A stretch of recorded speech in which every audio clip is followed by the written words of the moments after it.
چھپ میں، تو کہا اوپر لگتا ہے، کہا کہ اس ناریل کے پھل کے اندر جو پانی ہے وہ پانی جس موٹر سے جاتا وہ موٹر دیکھا ہے؟ کہا کہ نہیں دیکھا ہے۔ کہا کہ جب نہیں دیکھا ہے تو پھر مان کیوں رہے ہیں کہ پانی اس میں ہے کہ نہیں؟ تو ہاں ہے۔ تو جب بنا موٹر کے پانی پہنچ گیا تو پہنچانے والا کون ہے؟ تو معلوم ہوا کہ یہ ایشور کی پہچان ہے کہ جو بنا موٹر کے وہاں تک پانی سپلائی کر دیتا ہے وہ ہم جیسا نہیں، وہ ایشور ہے جو اس سنسار کا بنانے والا ہے۔ ایسے ہی اگر کوئی پہلوان ہو، جب وہ کشتی کرتے ہیں یا ورزش کرتے ہیں تو ان کے شریر سے پسینہ باہر آتا ہے یا نہیں آتا؟ آتا ہے۔ تو کیوں آتا ہے؟ اس لیے کہ جب وہ ورزش کرتے ہیں تو شریر کے اندر سوراخ ہے، اور اس سوراخ سے ہمارے شریر کا پانی جو اندر میں ہے وہ باہر آتا ہے۔ تو جب ایسی بات ہے تو پھر ہم کو منہ سے پانی پینے کی کیا ضرورت ہے؟ اسی سوراخ سے پی لیں؟ نہیں۔ جب پانی اندر سے باہر سوراخ سے آ سکتا ہے تو پھر باہر سے اندر جا سکتا ہے یا نہیں جا سکتا؟ جا سکتا ہے، پھر کیوں نہیں کرتے؟ منہ سے پیتے پانی۔ وہی ایشور ہے کہ جب ہم اشنان کرنے کے لیے جاتے ہیں، پیاس لگی ہوگی، نہانے سے کام نہیں چلے گا، ہمیں پانی الگ سے پینا ہوگا۔ وہ ایشور ہے کہ ہمارے شریر کے بناوٹ کو اس حساب سے اس کی رچنا کیا ہے کہ ہم جب اندر جاتے ہیں پانی میں نہانے کے لیے تو پانی اندر نہیں جاتا، ہماری پیاس نہیں بجھتی ہے۔ یہ اس کا کمال ہے۔ اس لیے وہ ایشور بڑا مہان ہے اور ہمیں اسی کی اپاسنا کرنی چاہیے۔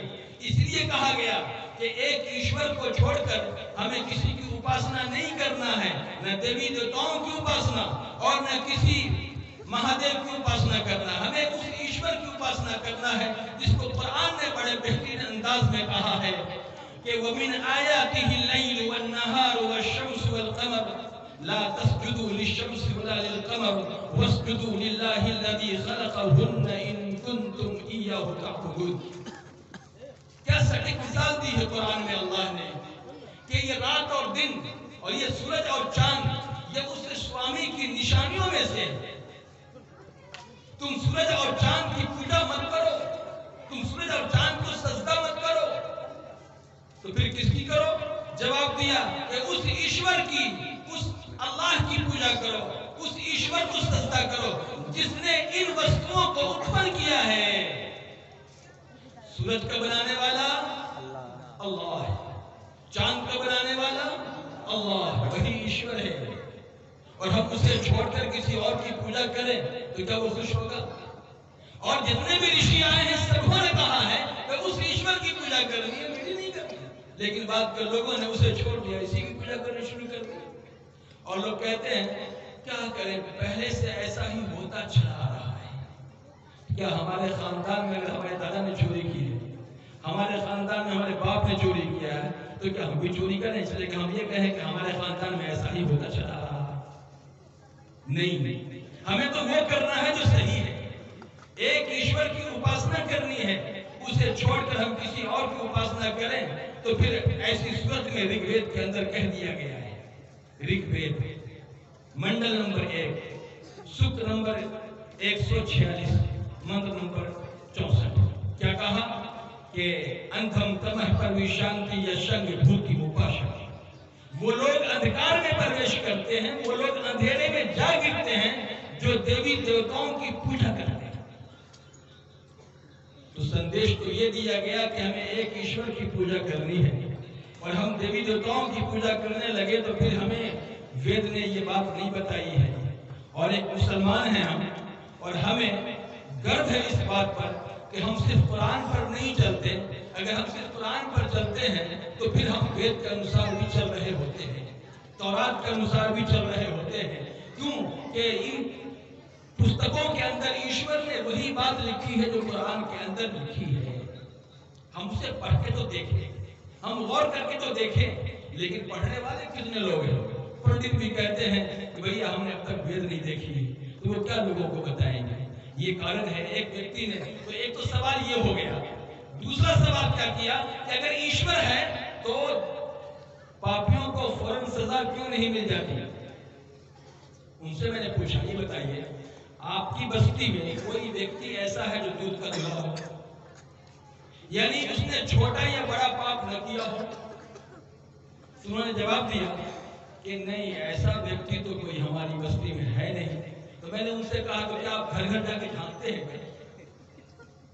آپ کو کیسے معلوم ہو گیا کہ بھائی کوئی چھوٹا یا بڑا پاپ نہ کیا ہو ایسا ویکتی وہ ایسا نہیں ہے؟ تو کیا ہم گھر گھر جا کر دیکھتے جھانکتے ہیں؟ کہا نہیں۔ کافی سن لیجیے، ہم اگر کوئی بات سوچتے ہیں، کوئی بات سینے میں رکھتے ہیں، دل میں رکھتے ہیں، تو اس بات کو ایشور جانتا ہے، اس سے وہ بات چھپی ہوئی نہیں ہے۔ اور اگر ہر چھوٹی بڑی غلطی پر ایشور پکڑ میں لینے لگے تو اس سے کیا ہوگا کہ سنسار کا ماحول بگڑ جائے گا۔ کہیں پہ غلط نگاہ ڈال دی، آنکھ کی روشنی چلی گئی، کہیں پہ کسی کو ہاتھ سے تھپڑ مار دیا، ہمارا ہاتھ لولہا ہو گیا، ہمارے ہاتھ کی طاقت ختم ہو گئی، ہم کہیں غلط جگہ چلے گئے، ہمارا پیر کام کرنا بند کر دیا، ہم نے غلط چیز سن لی، غلط بات سن لی تو کام کرنا بند کر دیا۔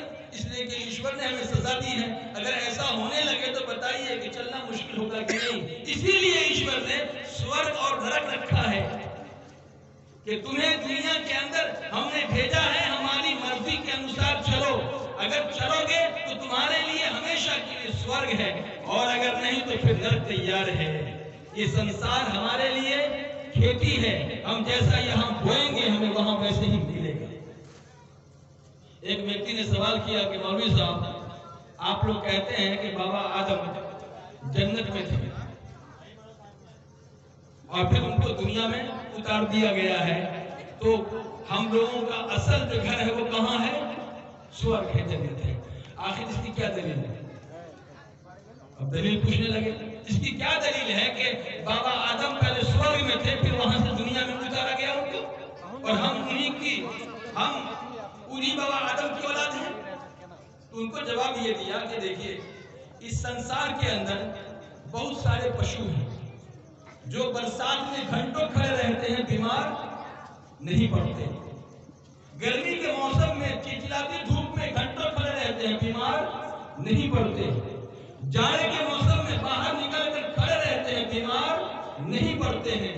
اور ہم منش ہیں، وہ صرف ہم مسلمان نہیں، اس نے آپ بھی اور ہم بھی ہیں، اس سنسار میں جتنا بھی منش ہیں سب کا وہی حال ہے کہ اگر ایک گھنٹہ چلچلاتی دھوپ میں کھڑے رہ جائیں گے تو آشنکا ہے کہ بیمار پڑ جائیں گے، جاڑے میں اگر باہر نکل کے کھڑے رہ جائیں گھنٹوں بیمار پڑ جائیں گے، اگر وہ برسات میں کھڑے رہ جائیں گے بیمار پڑ جائیں گے۔ تو معلوم ہوا کہ یہاں کی آب و ہوا یہاں کے جانوروں کو شوٹ کرتی ہے، ہمیں شوٹ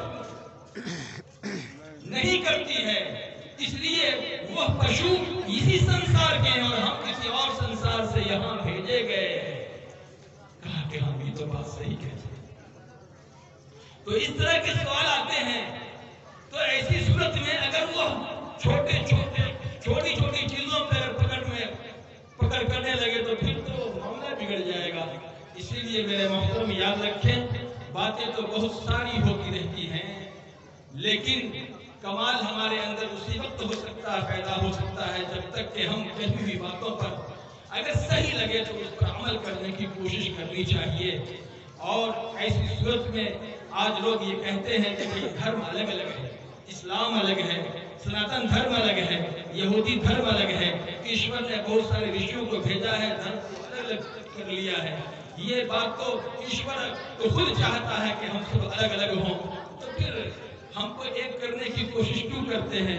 میں تم کو جواب دیتا ہوں کہ کبھی ایشور نے یہ نہیں کہا کہ تم سب الگ الگ ہو جاؤ، اس نے تو کہہ دیا ہے کہ تم گروہ میں مت بٹو، تم الگ الگ مت ہو، اس لیے کہ الگ ہوگے تو تمہارے اندر کمزوری پیدا ہوگی۔ تمہیں الگ ہونے کو نہیں کہا گیا ہے، تمہیں ایک ہونے کو کہا گیا۔ ایک کس کے لیے ہونا ہے؟ اگر ہمارے سماج میں کچھ غلط کام ہو رہا ہے، آپ ایک ہو کر کے اس کے خلاف کھڑے ہوں۔ اگر کوئی اچھی باتیں ہو رہی ہیں تو اس کے لیے آپ اس کا شکریہ ادا کریں کہ کوئی تو ہے جو آگے بڑھ کر اس برائی کو دور کرنے کی کوشش کیا، پریاس کیا ہے۔ آج ہمارے یہاں جو لڑکیوں کی خودکشی ہو رہی ہے اور جو چیزیں اب ہماری نظروں کے سامنے آتی ہیں،